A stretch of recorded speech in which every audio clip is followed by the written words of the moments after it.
Nobel Peace Prize winner Aung San Suu Kyi once spoke of the importance of providing sanctuary to the dispossessed.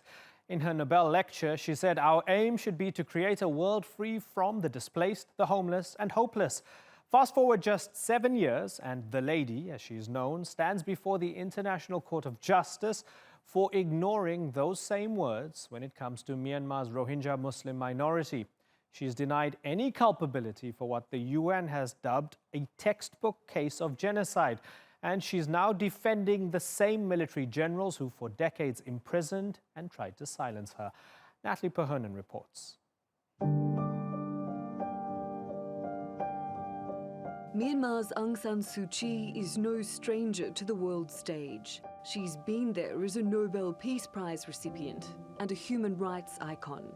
Now she's defending her country against accusations of genocide at the International Court of Justice. The Gambia alleges Myanmar is committing genocide against its Rohingya Muslim minority. It's presented harrowing accounts taken from UN reports of mass murder and rape carried out by the Myanmar military in an army crackdown that started in 2016. It's asking the court to approve temporary orders to protect the Rohingya still inside Myanmar. Every day of inaction means that more people are being killed, more women are being ravaged, and more children are being burnt alive. For what crime? Only because they were born different. Born of a different race and to a different religion from those who killed and raped them. Suu Kyi was calm and unwavering in presenting her version of the facts. She argued that the military was dealing with an internal armed conflict started by Rohingya militants that tragically led to the exodus of Muslims from Rakhine State. She said if human rights law was violated, it wasn't genocide. Please bear in mind this complex situation and the challenge to sovereignty and security in our country when you are assessing the intent of those who attempted to deal with the rebellion. Surely, under the circumstances, genocidal intent cannot be the only hypothesis. She didn't directly address the claims of targeted mass murder or sexual violence, but said she couldn't rule out that disproportionate force was used by members of the military. She says Myanmar's military justice system is capable of investigating and prosecuting its own. Her words rung hollow at the refugee camp in Cox's Bazar in Bangladesh. In 2017, the Rohingya fled en masse here to safety. No one wants to return. The power of their testimony of what happened in Rakhine State led to this international hearing. If it wasn't genocide or the Rohingya, then what were the killings or burnings? The military cordoned off people and killed them by opening fire, setting them ablaze. Isn't this genocide? Will this be justified if Suu Kyi says so? The whole world will not accept that. The whole world has seen the level of torture on us. It is still going on. Well, joining me now from outside the court is Nay San Lwin. He's the coordinator of the Free Rohingya Coalition. Nay, good to have you back with us on the Newsmakers. Aung San Suu Kyi has made her case. She's presented her argument. Does any of it convince you? No, not at all. And it will be recorded in the history, in the world history, that she is the first Nobel Peace Laureate deny and dismiss the genocide. She is defending the criminal who have committed the crime of genocide against the Rohingya for more than 4 decades in Myanmar. Do you believe that she really believes this, or she's just saying it for survival within the system in Myanmar? No, not really. Many people, especially diplomatic community, said she was not well informed, but on Tuesday she had the chance to listen the full 3-hour presentation made by the Gambia Council team at the court. So I thought, she would change her mind, but on Wednesday she was just, reading the statement like it was written by the military, and she's a woman, she didn't even mention what about the Rohingya women and the girl who were gang raped by the Burmese military. And she was just saying like this is the complex situation. It is not the complex situation. We have been facing this genocide for more than 4 decades since 1978. There were the operation, like the same operation they have done in 1978, in 1991, and also in 2012 and the 2016. So these are the, they have the intention of intention to wipe out the entire community, to destroy the entire community since 1978. It is clear that they have the genocidal intent and genocidal policy, because within Rakhine State there are many other ethnic minority. They are the Buddhists, but they are only targeting us. Even our people, they cannot just go out from their house. While even they are living inside the house, they are harassed, tortured by the police and the military. So it is clear, and also the crime they have committed in 1978, 1991, 2012, and 2016 and 2017, mass killing. The people were burned alive. Even the small baby were thrown into the fire. Hundreds of women and the girl were as young as even 9 years old was gang raped by the Burmese military. So these are they have done with the genocidal intent. Whatever they have, she has done, she has said is just denial. We can call her a genocide denier officially. Okay, Nay San Lwin, it's been a pleasure having you on the Newsmakers once again. I thank you very much. Looking forward to chatting to you very soon. Let's broaden out the discussion now. We're joined now from London by Maung Zarni. He's the co-author of the book Essays on Myanmar's Genocide, and he's also with the Free Rohingya Coalition. In Yangon, we have Andrew Ngun Lian, a former legal counsel for the Myanmar Peace Center and the Rakhine State Inquiry Commission. And in Budapest is George Szamuely, a senior research fellow at the Global Policy Institute. Good to have you all join the discussion. Andrew, let me start with you. We have Aung San Suu Kyi make her argument. Were you proud of her argument? Did you support her argument? I am not support her argument or deny her argument, but the Gambia failed to prove beyond reasonable doubt about the intention to commit genocide by Myanmar government. That's my legal analysis and my standpoint. Okay, there are many hundreds of levels from zero to genocide. Would you say that along that path towards genocide, there were very many terrible things that happened to the Rohingya people? I was appointed by the President U Thein as a commissioner for Rakhine Inquiry Commission, and I spent 7 months in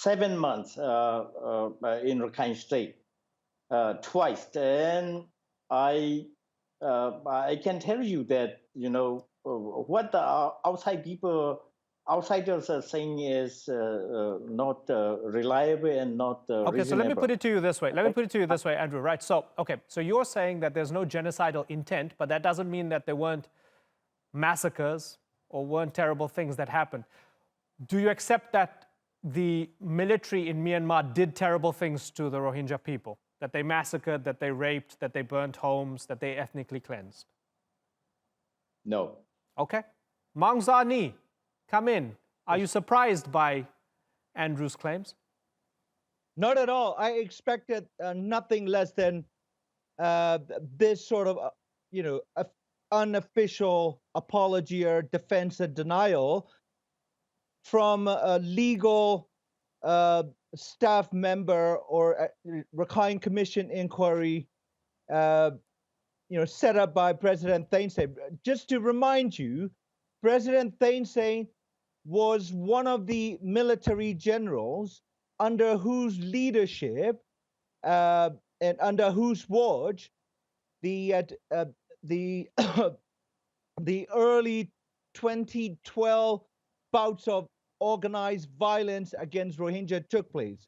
Secondly, I think, although he is a legal scholar, Andrews completely failed to understand that at this very initial stage, the Gambia team is not required to establish the genocidal intent beyond reasonable So doubt. at this stage, they're just presenting the facts, are they?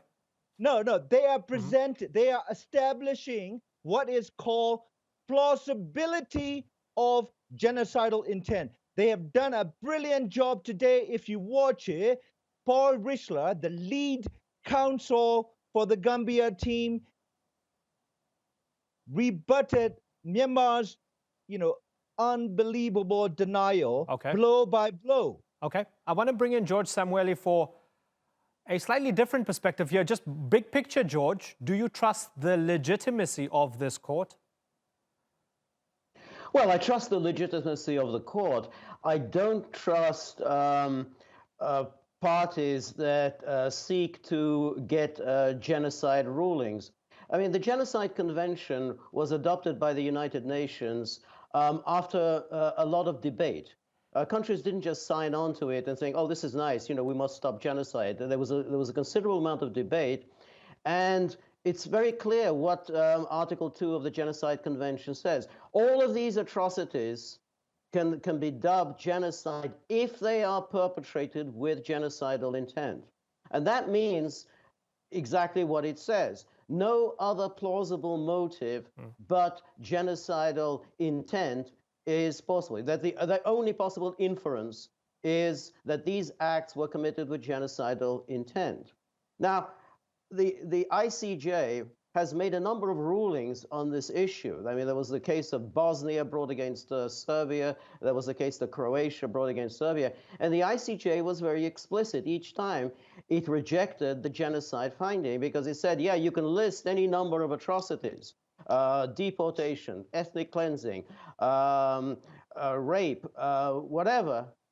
But unless you can establish that these acts were perpetrated with a view to the physical destruction of a national or ethnic group, then it falls short of genocide. But do you believe that they're going to find it hard to meet? Hold on one second, Zarni.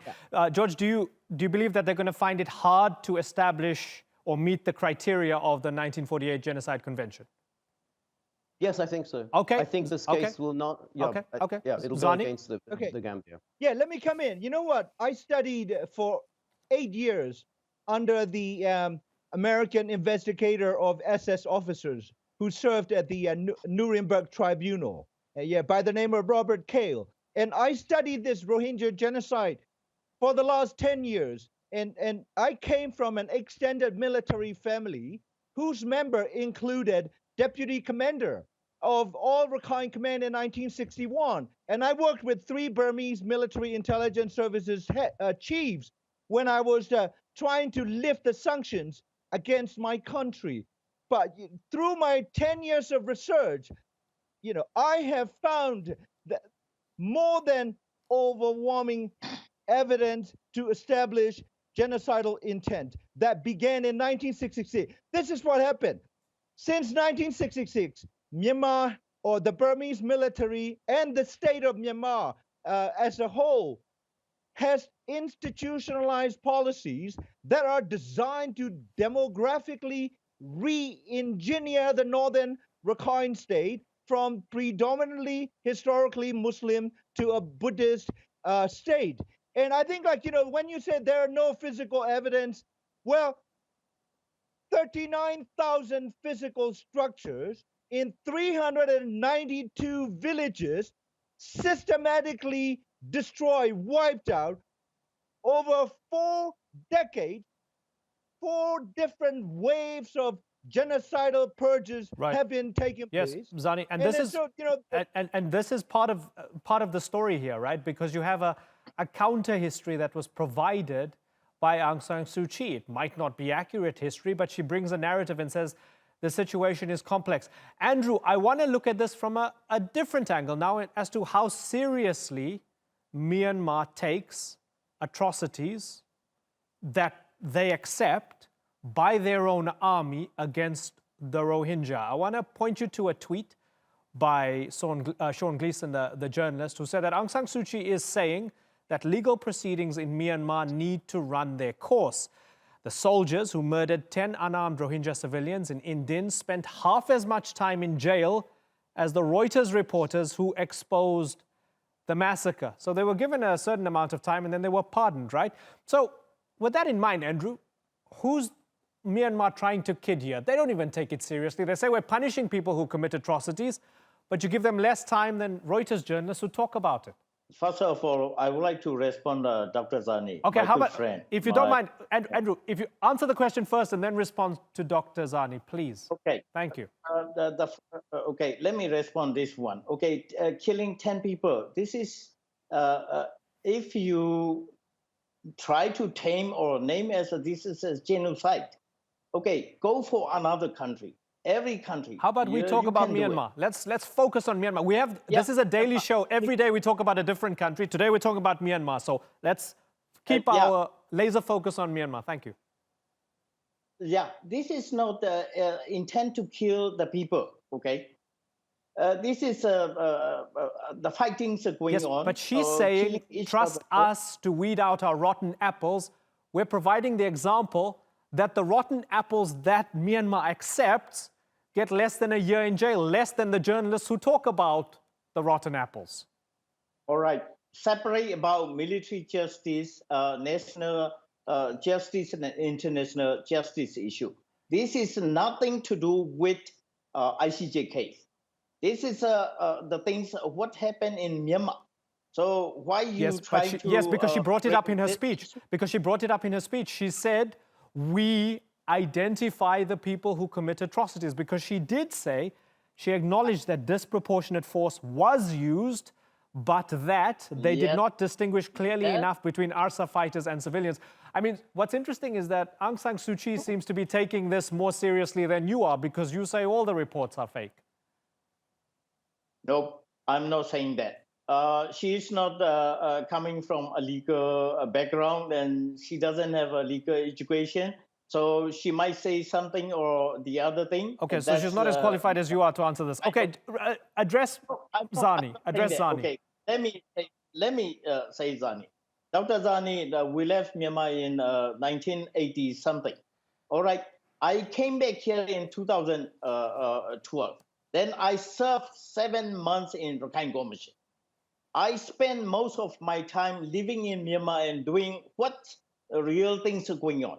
You have been living in outside and saying and digging out all these Facebook and stupid information, formulating and writing it. You're talking about Facebook being stupid. Andrew, Facebook is one of the reasons why Rohingya were killed. It's been proven that a lot of the fake news about the Rohingya led to them being killed on Facebook. Wasn't so stupid then in Myanmar, was it? Yeah, that's the other thing, right? The other day, Gambia, posted the Facebook information, what the post about fake rape or rape fake or whatsoever things.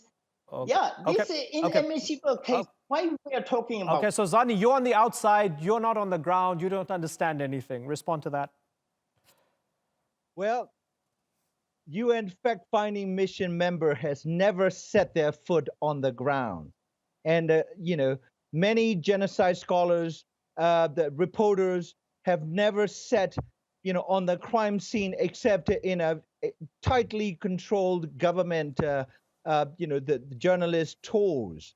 And I have spent 10 years, combing through every single document written in Burmese and English language.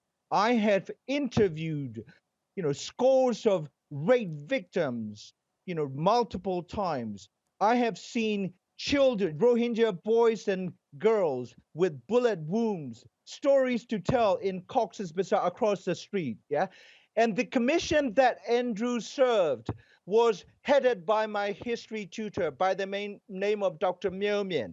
The secretary was a young, a former young friend named Choi Yin Line, who I look after when he first arrived at Cornell in the United States. Would you dismiss the fact-finding mission's 444 pages, having based on satellite imageries, interviews with about 700 genocide survivors across the street, because none of the fact finders, 3 legal scholars from Indonesia, Sri Lanka, and Australia, speaks a language, never lived in the country. I came from the military. I lived in Burma for 25 years, and I worked with the military, to try Zarni, to end the isolation. Right. So I think that this dismissal Right. of me being outside has I think no credibility. that's a pretty strong rebuttal that you didn't just get your news from Facebook. I want to wrap us up with George Szamuely, because, George, I want to look at it cynically. The system seems to be rigged here. What can the ICJ actually do? Okay, so say if the judges say, yes, Gambia's claim is right, there was genocidal intent. What happens then? It gets bumped up to the UN Security Council. We know that, for example, it's most likely that China will block any action that might be taken against Myanmar. So where does this go, George? Oh, okay. Well, I think China would certainly block any military action. China would certainly block any sanctions on the part of the UN Security Council. But the United States and the European Union would impose sanctions on Myanmar, and those can be very painful. I mean, we have the experience of Iran, we have the experience of Iraq to go by, and when you impose those kinds of sanctions, they cause enormous amount of suffering for those people. So an adverse ruling for Myanmar would have quite dire consequences. There won't be military action taken, but sanctions are very, very painful. Okay, gentlemen, appreciate you all joining us here on the Newsmakers. Good to get all your perspectives on this. Thank you very much for joining us.